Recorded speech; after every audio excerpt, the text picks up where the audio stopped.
And talking of fitness, which we very clearly are here on BBC Radio 2, pre-recorded Russell Brand show, here is a story that also involves fitness. And Matt, you pointed out this story, so I've not read it yet, so if it isn't funny, be it on your head. Super fit PE teacher who is too fat to be a bone marrow donor.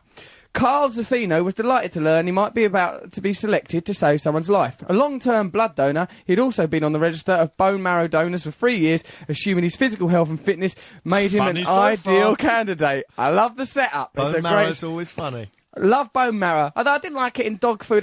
Full of rich marrow bone. When they used to say it for dogs. Why do they call it marrow bone, not bone marrow? Because they don't want it to be the same thing. Because otherwise they say, well, hold on, take that down Great Ormond Street. You know what I mean? If there's so much of it knocking about, you can stick it in dog meat. You know. Whereas it can't be one day there's no bone marrow, and the next day, here, I have a big lump of bone marrow. Call it marrow bone. No problem. Yeah, I'm sure that's exactly what happened. Well, if you want to know about the root of language, come to an expert.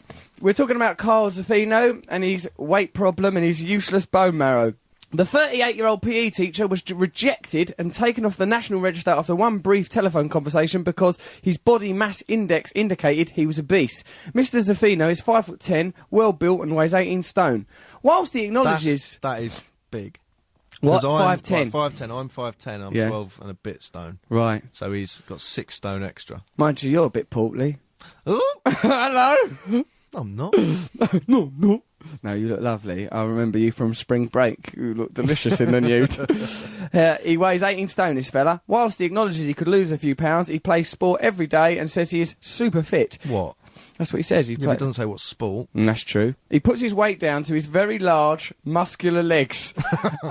Unfortunately, the charts indicate he had a serious weight problem with a BMI of 36.19, and the patient who may have been able to use his bone marrow must now look elsewhere. Anyone with a BMI of more than 35 cannot donate because of health risks associated with the procedure. Father of 5, Mr. Zaffino from Huddersfield, said he was extremely frustrated. He had been treated like a very fat man. You have treated me like a fat man. A very fat man. You laughed at my shadow. You held an ice cream a yard from me and ran along. He said that the system did not take into account the differences between individuals. That's the nature of a system. That's why we need a revolution, see? This is wrong, he said. There is someone out there whose life I might be able to save. There's nothing I can do about it because I'm too fat. No, he didn't say that. He said because I was told that regulations is regulations and that's that. Mr. Zaffino received a letter from the National Blood Service on June the 10th informing him he was a possible match for someone who needed a transplant. He rang the listed number as requested to provide the more details about himself, but as soon as he gave his height and weight, he was told, I'm sorry, your BMI is too high. This is only a story because he's a PE teacher and he's Right. in denial and he's got, this is preposterous. Because he spends his life going, come on, look at you, you fat sod. Get up that rope, get Blowing down a that whistle, ladder. That's about as much as he does. And the picture of him, he looks, frankly, a bit fat. He also, and he keeps saying it's his legs, just his legs. He's the look of a man, Carl Zaffino, all clad in cheap back clobber. He's the look of a man who might be wearing a girdle as well for the Possibly. photograph. And I don't like when they do a photo shoot with someone who's been wronged and they have to wear dark clothes, stand somewhere grim and like go, Yeah. They have to convey the fact that they've been... wronged. I've been wronged. Do I look happy? Do I look like I've not been wronged? Look at my forehead. It's got wrongdoing all over it. This is what he said after he was told his BMI was too high. At first it was my ego that got hit, he said. She must have been thinking I was really fat.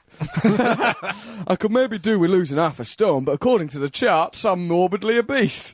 Come in, number 7, morbidly obese. It's Carl Zaffino. Also, his name's very glamorous, so he probably don't like to be thought of as tubby, because he's called Carl Zaffino. Yeah. If he was called Captain Pudge, perhaps he could take it a little more. They only take into account weight and height and nothing else. I've always been heavily built, and a lot of that is down to my legs, which are rock hard. Oh, he's proud of them legs, isn't he? His pins. He should get his legs out in the photo, then I'd believe him. Yeah, 'cause his if they looked uncannily large. Well, like Popeye legs, like Popeye's Yeah, arms, like but gone, legs. Look at these freakish legs. I'd like to see those legs. I'd like to get Carl Well, he's not going to Zaffino. show you because I don't think they're as Do you think it's a huge lie? as he's claiming. Why do you think he's saying it's like his legs that's so big? It's like a little kid. It's like one of those people who's really drunk. Goes, oh, I was drinking before I came out. Oh yeah, sorry mate. God bless me. I had a bottle of whiskey before I come out. I'm on antibiotics still. I've been on a long flight. Yeah, I see. It's just a lie because he's Just embarrassed. a silly lie because he's worried about being a fat PE teacher and being ridiculed at his school. If you do go to Carl Zaffino's school, when he begins the PE class, I'll say, "Sir, I hardly think you are in a position to tell me about physical fitness. Now, why don't you take your chubby guts and rock hard legs and F off out of my life?" Then he says, "It's down to my legs, which are rock hard. I have low blood pressure, I don't drink, I don't smoke, and I have low cholesterol." Mr. Zaffino said, "The BMI chart showed his ideal weight to be 12 stone 7 pounds. He said, "That's ridiculous. The only way I could lose 6 stone would be if you amputated one of my legs." And why would you? Because they're fantastic legs. Well, there's legs the of answer, iron. isn't it? What? That's the answer. Amputate one of his legs? That's one of his legs off. And then weigh it. I bet it's about a stone. I bet his leg, it's just like a lolly stick. Ridiculous thing. Propping up The these little great- dolly shoe on the end. with a little brass He just buckle. drags it. It's just a little shoe, a little baby's shoe on a string I hanging from reckon- his waist. You know, like them puppets, like a monkey puppet, and their little legs dangle down. He got legs like that Yeah. with little dolly shoes.